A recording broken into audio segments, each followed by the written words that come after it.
Good to see everybody. Welcome to Four Steps to Career Clarity.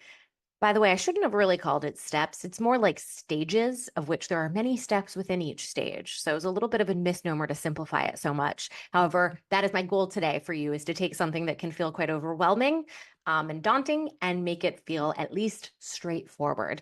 I'm Claire Wasserman, by the way. I tried to narrow down what I do into one sentence. Let me just say it's taken me maybe 37 years to do that. In one sentence, I empower women to own their worth and expand their wealth. It's one way of putting it. Another way would be Robin Roberts. Shout out to her. She once called me the career coach helping ladies get paid. So yes, Ladies Get Paid is my organization. It has about 55,000 members in it that share stories with each other and come together for education. An education that incorporates professional development with personal needs, that takes inspiration, yes, but then applies action to it. So you can learn more at coachmeclaire.com.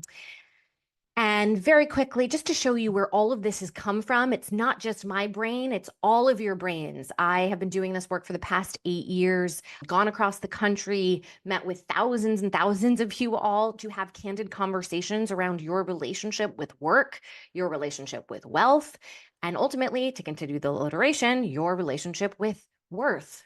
Ooh, try to say that 3 times fast.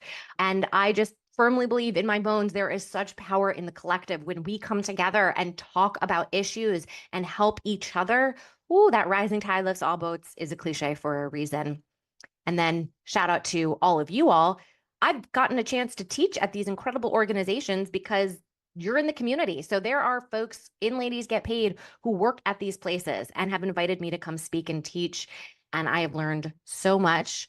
And part of the learnings I wanted to share with you all through my podcast, Ladies Get Paid. It's a bit of an introduction for those of you who don't know me. And for those of you who do, thanks for sticking with these first few slides.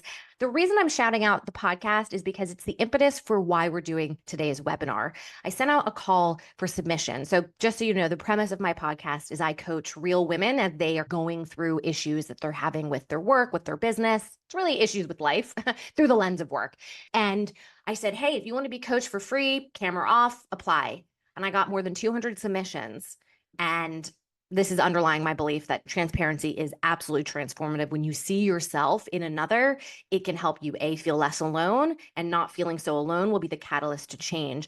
But I'm going to be very honest with you. I have been troubled, and that's why we're here today, because these submissions I got for the podcast, they made me cry, and not tears of joy, tears of angst, because so many of you feel this way about your careers. So comment in the chat if this is resonating with you. They're feeling, or I'll just say you all are feeling uninspired, so just stuck, blah, career, whether you're doing something now that you don't like, or you think about the future and it just feels dim. You're unclear about what direction to go in. Maybe you start to imagine a certain direction, but you get really overwhelmed by all the possible steps it might take to get on that path. Then, of course, there's the anxiety, the spiral, could have, should have. Am I too late? No matter how young you are, it's always the 20-year-olds who think they're too late, by the way. Plus a side dose of self-flagellation. And maybe that self-flagellation isn't so much a side dose for you. So again, comment in the chat if, if that is resonating with you. Like I said, transparency is transformative. Preach. Yeah, that's the sad preach. We're going to get to the happy preach in just a minute. Okay, so if this is you, good. I'm going to say congratulations. This is excellent. Why? Because you have woken up to yourself. And I'm going to use self with a capital S. Those of you who do any kind of therapy work, especially internal family systems work, IFS, you know what I'm talking about with self. Let me explain it to everyone else. Effectively, self is this core essence that all of us have, that we are born with, okay? And this core essence, it has been unimpacted by societal pressures, and I'll just say bullshit, societal bullshit, okay? There's this core part of us that desires more, okay, for our one precious and incredibly short life. I was going to say one wild and precious life to shout out Mary Oliver quote, but I'm going to just be clear with us here. It's incredibly short. There's an urgency to this. And so if you are feeling uninspired, unclear, overwhelmed, anxious, you've got feelings and thoughts and they're not, quote, positive, I want to spin it positive for you for 1 second, because it's an alarm bell that is ringing, that is telling you it is time to wake up. It is startling you out of your status quo and saying, hey, we only have so much time here. Let's wake the fuck up, which is scary AF. I curse. Sorry, not sorry. This is scary. Why? Because we're talking about an existential crisis here. There's not so much what do I want out of life as it really is a question of who am I? We got to take a deep breath here. Okay, we're actually going to take 3 deep breaths. 1, 2, 3. I almost said, oh my gosh, I don't have enough time for this. I got to keep going, Claire. But no, we always have time to breathe. I want us to remember as we're doing this work, this is us. We are doing the work on us. We are our life's greatest work. Nothing is more important, not even your children, seriously, and I have 2. Nothing is more important than making sure that you are not only okay, not only surviving, that you are thriving. That's my goal for you today, is to get you on a path to thriving. Let's think of this as building blocks. It's not for the next 10 years because we don't know what's going to happen. And let's not pretend that we do. That means we have blinders on. I'd say for the next 3 years, this is the direction that we want to go in. Why are we so overwhelmed and contemplating where we're going? Because we don't know the necessary components to gather, to assemble, and then how to filter those components. How do we evaluate what is right for us, that core essence, what is truly aligned so that we can take intentional action? Here's to me the building blocks that I have found worked in my own life and those of the clients that I coach. And we'll just use the word get because ladies get paid. We're going to get connected, get data, get specific, and get moving. Stay to the end for just a quick Q&A plus a bonus gift. Plus, you're going to want to stay the whole time because everything builds on itself as I go through this. And by the way, remember I mentioned in the beginning, I'm not just about inspiration, I'm about action. So whenever you see a little check mark in the presentation, that's a prompt for research or reflection. So like I said at the beginning, I'm not going to be sharing the slides. So if you see something that calls to you as a great next step, go ahead and take that screenshot. Now, this is something I've seen with many clients and also with myself. As you were doing this work, it is very easy to fall into the trap or rather spiral of, wait a minute, who would hire me? Or that I'm not good enough, or I don't, okay. Whew. Who would hire me and the I'm not good enough? That to me is all about the story you tell, okay, about your work and then the relationships you build. In other words, networking and a kick-ass resume in LinkedIn. You're not there yet, okay? We are focusing on the path first, then we're gonna, and later webinars, we'll talk about the story we tell and networks we build. So remember, just one foot in front of the other. And it's not just a metaphor. You really do have to take steps in action. Okay. And Linda, she said, that's the part I need the most work on my story. Great. I have info for you at the end about that. So let's talk about getting connected. And I'm not talking about getting connected to others, I'm talking about connected to yourself. So if you can't see clearly, we need to clear a path. So I'm not talking about the career path yet. We're talking about the path back to yourself. I like this quote by Danielle Laporte. And shout out to Lacey, who I just coached on my podcast, who told me about her. She has a great book called, I think it's The Desire Map. And she has this quote that is, knowing how you want to feel is the most potent form of clarity you can have. Ooh, interesting. And that just spun my head around when I heard about feelings being great clues to who we are. You may have heard other people talk about values, and I talk about values too. I think that values can be a little abstract and sound a little bit formal. So when you see the word feelings in my presentation here, you could also replace the word with values if you wanted. But let's just give this a shot, and do tell me in the chat if this is resonating with you. So I want to start by thinking about feelings that you want. Okay, what are feelings that you want to feel in your life? And if that's a little bit hard for you, then maybe start with what you don't want to feel. Okay. Sometimes that's easier for whatever reason. I don't want to feel chaotic or pulled in a million different directions, for example, would be mine.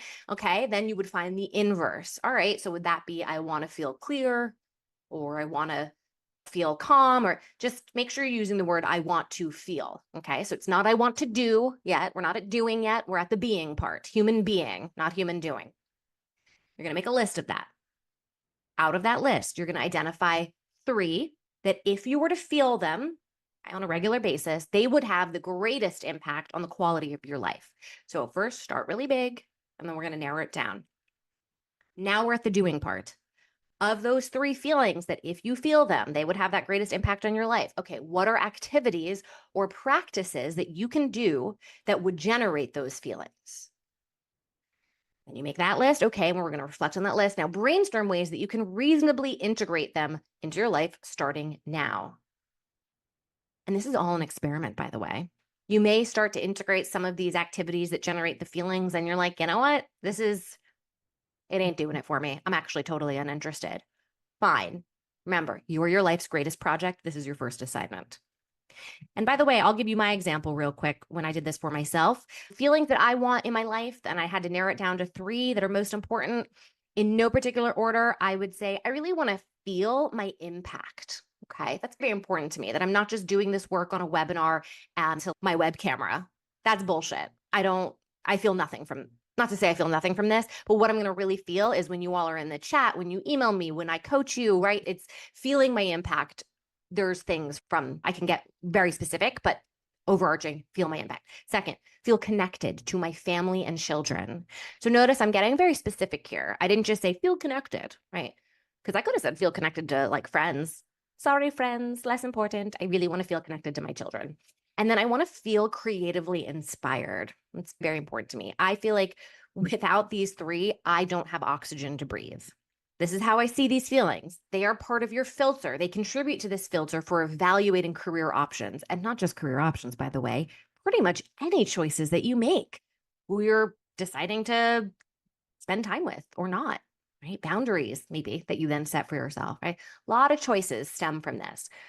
As you gather information about a certain path or role, which we're going to talk about getting data in just a bit, I want you to reflect on how these paths or roles are going to contribute to or detract from these feelings, right? So if you're working a job that really blocks you from feeling this stuff, doesn't mean you don't take the job. Not necessarily, as long as you're incorporating activities outside of work, right? Or experiences outside of work, right? Work is just one part of your life. But it's important to put this somewhere and really use it as that filter as you are making choices. And for those of you who are listening to me going, oh, I really am struggling to identify kind of those core feelings that when I feel them, I become connected to myself, because that's what we're talking about here, right? This is a little bit of a wild card suggestion, and I'm not sure quite if it works for everybody, but it has worked for me, so I figured it was worth sharing it. I want you to think back to maybe a difficult experience or a series of experiences that you've had in your life. And if you could go way back, I would say really the farthest one from when you were a child, that kind of like first difficult experience, there is just so much wisdom here for you to mine. It was a formative experience, quote, for better or for worse. It's probably, quote, for worse because it was difficult. I think you can flip it for better, because when you go through something difficult, it teaches you a lot about what you care about. It helps you cultivate certain strengths. Spend time journaling, right? So one difficult thing that was for me growing up was moving a lot and moving in the middle of the year, for example. And you know what? I really became a chameleon. I became very good at connecting with people because I had to, right? Making new friends. It also has informed my desire to cultivate a home and to create community. And for those of you who are part of Ladies Get Paid and heard my story here, don't you see how these are connected? So spend some time journaling here. And if you have a therapist, get one as well. I always joke, it's with all my work, but doing it with a therapist is also helpful. Okay, so as you cultivate and integrate these feelings more into your life, starting now, you're going to find that things get in the way. So I want you to also shift your focus to that, because in order to clear the path to seeing yourself, there's going to be noise. So we got to clear out that noise too. I think of it like brush in a forest, right? We got to clear out the brush. So go back, review those. I'm calling them integral feelings list. I need a better, pithier, catchier name than that. $5 to anyone who comes up with that. Okay, so that like core feelings list, right? So write out all the things that are going to make it harder for you to feel them, blockers. Whenever you sit down to do, I don't know, creative work, you're always procrastinating, for example, and getting specific. By the way, the more detailed, the more specific you can be as you are identifying this stuff, you're going to then all of a sudden uncover patterns. And it's the patterns that will then say, oh, okay, this is what I should focus on. Now, for each of these blockers, so the things standing in the way of you feeling these feelings or integrating these feelings more, just identify one action, okay? Just one action you can take to diminish its power. So if you're, I don't know, always procrastinating from writing, but you know that writing makes you feel good. Okay, how do we make it easier? To diminish that, I tend to use my phone a lot when I'm procrastinating, right? I'm constantly scrolling through Instagram, doom scrolling through Instagram, I should say. So remove the phone, right? Make sure it's in another room away from you. So just one action. And then based on that action, brainstorm ways to make it as easeful as possible to follow through. So I gave you that example already, right? It's taking my phone out of the room. So I'm not relying on my willpower, staring at my phone going, don't pick it up, don't pick it up. That's too much energy spent. This is also going to make it helpful for you to get more connected to your core self. Beginning of the day ritual, end of the day ritual. Honestly, 5 minutes. Okay. So for those of you saying, I don't have time, listen, your life is running out of time. Like you have to make 5 minutes in the morning and 5 minutes in the evening. I call it establishing home base. So finding a practice where you can really just get very quiet with yourself. Your mind is going to come in with, Claire, you got to get moving. You got to get moving. It's not about telling that to be quiet. It's about taking a breath, getting into your body. Up, the mind is going to come back. That's okay. Take a breath, get back into your body. It is the practice, like reps. For those of you who work out, notice I didn't say those of us because I have not touched a weight in a very long time. But when you are lifting a weight back and forth, you're going to struggle. That's the point. That means you're growing the muscle. End of the day, energy check-in. This is critical. When during the day, I want you to reflect, did you feel your energy being depleted?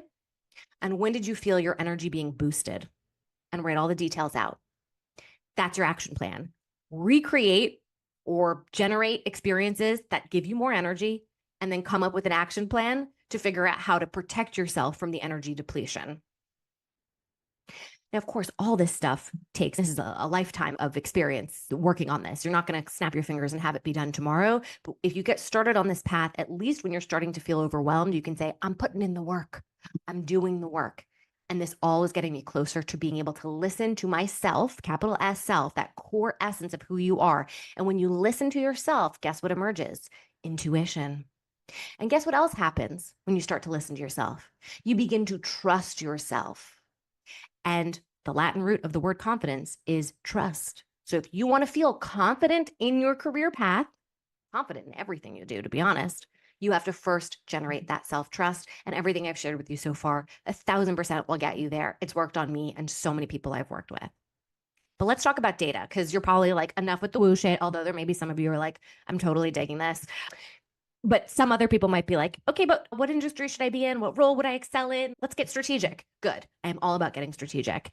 Holy moly, this slide is making my eyeballs bleed. This is from the Labor of Bureau Statistics, the US Labor of Bureau Statistics, to be clear. If you want to know a list of industries, alphabetical order, cool. Oops, I don't know why that just happened. All righty then, let me go back to, all right, y'all can still see my screen share. Yeah, we're good? Just jump in the chat, let me know. If I might have gone into a, good, all right, cool. Thanks, Darlene. There we go. Nice. Now it's full screen. I know even my computer was scared of this slide. Of course, you're overwhelmed. There are way too many options. Yikes. You have no idea how to, as you're filtering these options, what are we researching? Ooh. Let's start here. Research starting points. So before you even look anywhere, look inside. What are you curious about? And if you're not sure how to answer that question, look at your history on your phone, your internet. What articles do you like to read? There's rabbit holes you go down, and don't judge yourself for them, by the way. They're all representative of your interests. And you can, I'm not saying go monetize your, interest in art necessarily, but understanding that at its core, art represents something for you. There's a thing that it's doing for you that is important. So seeing where you're already spending your time and energy and attention, that'll be helpful. Things you're curious about. What are problems that you want to solve, right? Whether they're problems in the world at large, they're problems for people, they're problems with processes, maybe, and most likely it's actually your own problems, right? That's why I started Ladies Get Paid. It was because I was frustrated with sexist experiences and seeing my friends also belittling themselves internally and also externally because of what was going on. Or start with others, with people that you admire. Somebody whose character that you think is great. Listen, you could start with Oprah. That's an easy one for a lot of people. Just a starting point. And then I want to shift the focus to companies, because you're going to be working for companies ultimately. So based off of the things that you're curious about, what companies out there are doing things that you're curious about? What companies out there are solving problems you're interested in? And then for the people that you admire, which you might know them, you might be connected to them on LinkedIn, or you might not know them, go on their LinkedIn or look up their bios and see where do they work and where do they used to work.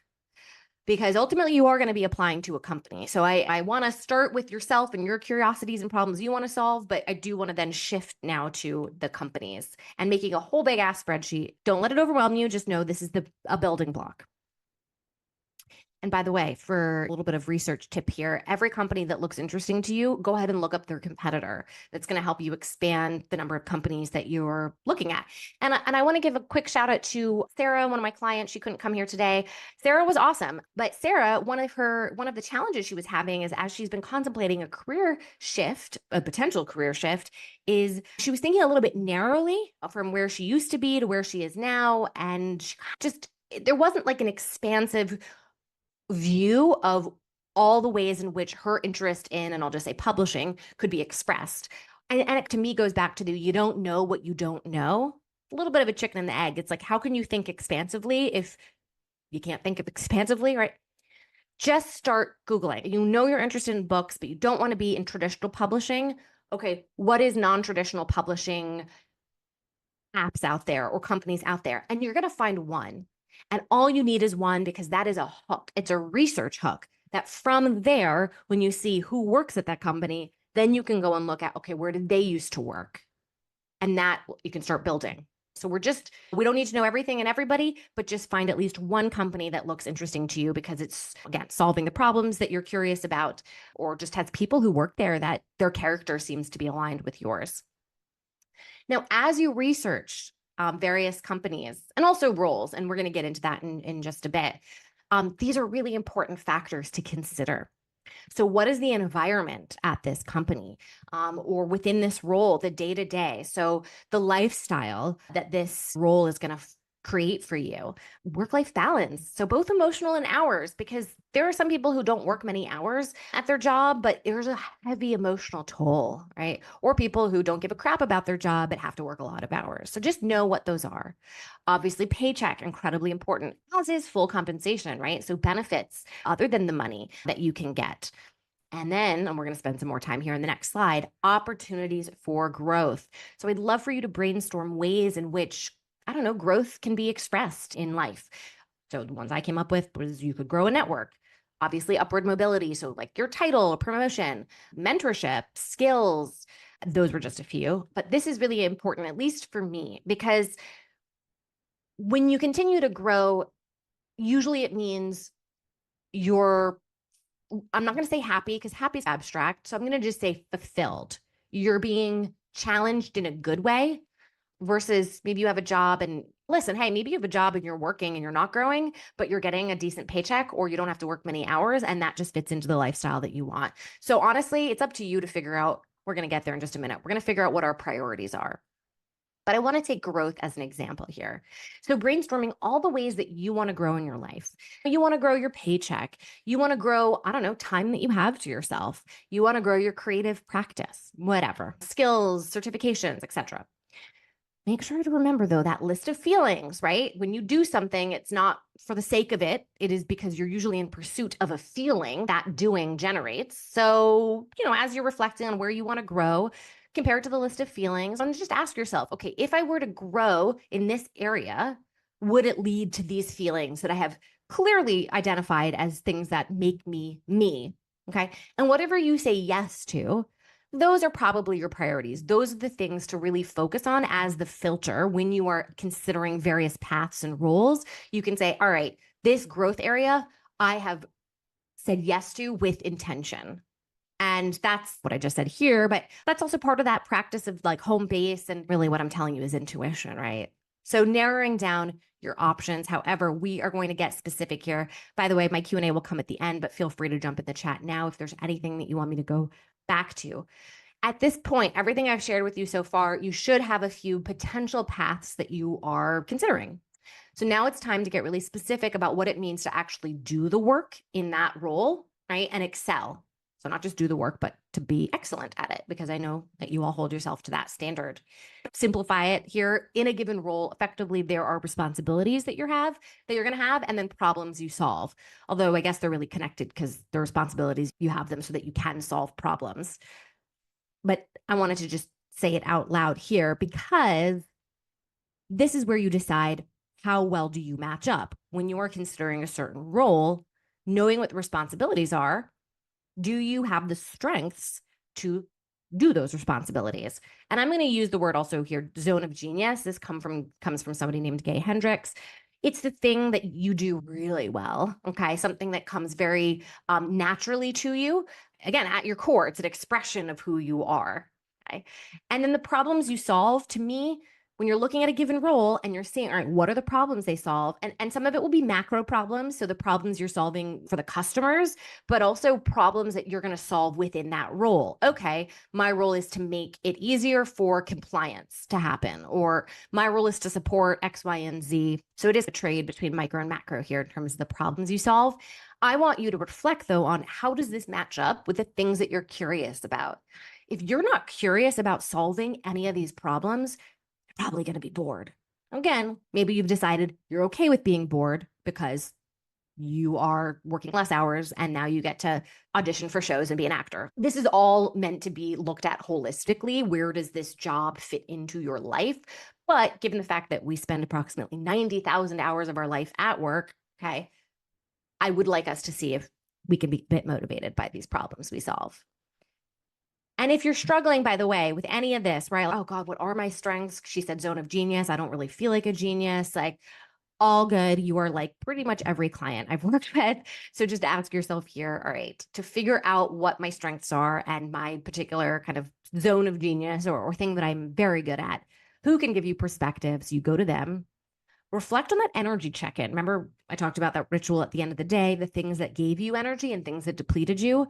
Go back to the ones that gave you energy. What were you doing during those times? So if something that gave you energy was talking to people or it was learning, okay, then we want to make sure that is a part of your job, right? Not just a nice to have, but a need to have. Going back to those past difficult experiences that I mentioned, right? So, what strengths did you utilize or gain then? Chances are that's a core part of who you are because it was such a hard experience at such a young age. Again, for better or worse, you adopted a lot of skills out of them. Do you want to use those skills in your job? That's entirely up to you, but it is a useful reflection. This was game changing for me. I had a friend who said to me, we came home after some event. This was many years ago. She was like, you do realize that your ability to network and connect with people and immediately connect with them, no small talk, like they're telling you their life story upon 2 seconds of meeting you, that is a skill and it is a monetizable skill. My friend telling me that changed my entire trajectory. I then put front and center looking for jobs in which I could connect with people. I'm not going to use the word network because that has a kind of a gross connotation. So I'm going to say really just like connect, community build, and I'll not only look for kind of roles in which I could do that, but also companies whose missions supported that. So from then on, I only worked for companies that literally connected people for work, that literally built communities. So shout out to Stephanie Lewis because she had to point that out to me. And I'm actually going to give Jessica here in the chat an acknowledgement because she asked, what do you think it means to have difficulty identifying your own strengths? I know I have strengths. Everyone has them after all, but I feel stumped when thinking of it. You know what it means? It means you're too close to yourself. We all are living our lives. We're looking out to the world, right? Our eyeballs are in our head. We're just looking out into the world. For you then to turn those eyeballs back into yourself, I don't know how anybody does that. That is why I became a coach. That is why I have had coaches, why I have 2 different kinds of therapists. We all need guidance and perspective because you're just trying to live your life. And also, by the way, there's a lot standing in front of you for you to be able to turn those eyeballs back on yourself. What's in your way? It's a lot of insecurities, fears, which is another word for insecurities, another word for fear, right? There's a lot of, if I were to really truly see myself, what would that mean? So there's baggage associated with even turning those eyeballs back on yourself, which again, why working with a great coach, it's not just a series of checklists, here's what I have to do, but it's the guidance and the support that you get as you are doing those checklists. So join the club, Jessica. And one prompt that might be helpful beyond this is thinking back to a time that you felt really alive. The reason I didn't give you that prompt earlier is I've done it before where people say, but I can't remember the last time that I felt really alive and really engaged. But if maybe you have, and by the way, alive, like you just, I don't know, time didn't exist for a couple of minutes there and you were in flow, so to speak. Whatever you were doing and the environment that you were in, those are extremely important data points that I want you to bring with you as you were doing research into potential paths. Another prompt might be things that people have said to you over and over again that you're really good at. Now, of course, you might be very good at something and hate doing it, right? So there isn't one prompt that's going to come with the answer for you. It's taking sort of a collection of these prompts that I've given you so far and spending time reflecting. I really do think that energy check-in, if you get into the habit of doing it at the end of every day, you are seriously going to uncover some stuff. That's how I narrow down even like what I do in coaching and how I talk about myself to the world. It was at the end of the day going based on my coaching sessions today. When did I particularly light up? When clients are sharing things with me, I'm engaged the whole time. But of course, there's always moments where I get goosebumps, right? Okay, what was that person saying that gave me goosebumps? That's related to your strengths because you're clearly called to be involved in that moment. As much as I've been saying, what are you doing? What are you doing? It's truly, again, how you're feeling as you're doing. And hopefully that was helpful. Now, if you're not currently flexing your strengths, so some of you may be in jobs in which you feel quite stifled. There's probably a number of you like that, right? So you're aware of what you're really good at. You're like, man, I'm just not given a chance. So first think about within your current circumstances, what are ways in which we can incorporate your strengths? And usually it's an answer to this. What problems need solving? So at your company, opportunities to raise your hand, they're going to only say yes to you if you can demonstrate that what you're doing impacts the business bottom line. That's a whole other conversation, but that's a place to start thinking. Or problems, I don't know, in your friends' lives or in your own life. Maybe you're constantly struggling with mismanaging time. So maybe a problem to solve is tackling that and figuring out how to manage your time better, like creating your own project management system. Like that doesn't mean you're going to now do that for a living, but maybe the creativity required to come up with a better time management system is flexing a strength. So I really want you to think outside the box for a minute. That doesn't mean you're going to go ahead and do it, but just let your brain go in a bunch of different directions. Now, I want you to pick a project with a deadline. This isn't right for everybody, but I do find with a number of my clients, it does work quite well. Creating a project with a deadline, bonus points for announcing it publicly. Let me tell you what I mean. So for example, there's somebody in the Ladies Get Paid community that I've coached who is interested in starting a business. Go with me for a second because I'm talking about business and not career, but it's really the same thing. She's interested in really ratcheting up her stationery business. And she was getting very bogged down in the details of creating the LLC and all that. And I said, I think we should shift our focus to marketing here. Come up with an idea for a limited edition project, meaning for the next 7 days or 10 days or 3 weeks, every day you are going to be posting either like a stationery. I just was trying to give her a container within which she could have a beginning, middle, and end to her flexing her strength and ultimately marketing her business. Same thing for you.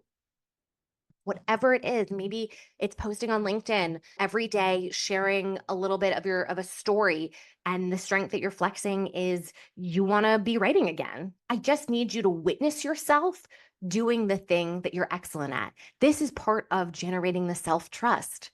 It's like that little part of you is not going to really be that voice, that intuitive voice isn't going to get loud enough unless it knows that you will honor it. And one way to honor it is by showing that you are dedicated, that you are putting in the work to putting yourself out there in some capacity. And if this is making you nervous, that's not a bad thing. There's a quote that I recently read that excitement is the same thing as fear, but with breath. So when you're afraid of something, it's like you can't breathe. When you're excited, it's the same butterflies. You just happen to be breathing through it. And it's true, biologically, actually, the process inside of you when you're excited and when you're afraid, it's the same thing. The difference is the narrative that you tell yourself. But let's talk about getting moving.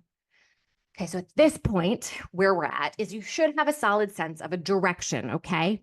We've collected a bunch of information, which by the way means talking to real people about what they do for a living. If they have a certain job that you think on paper looks good, one of the key questions to ask them is not what you like about your job, but what don't you like about your job? What do you find difficult? What are your biggest challenges?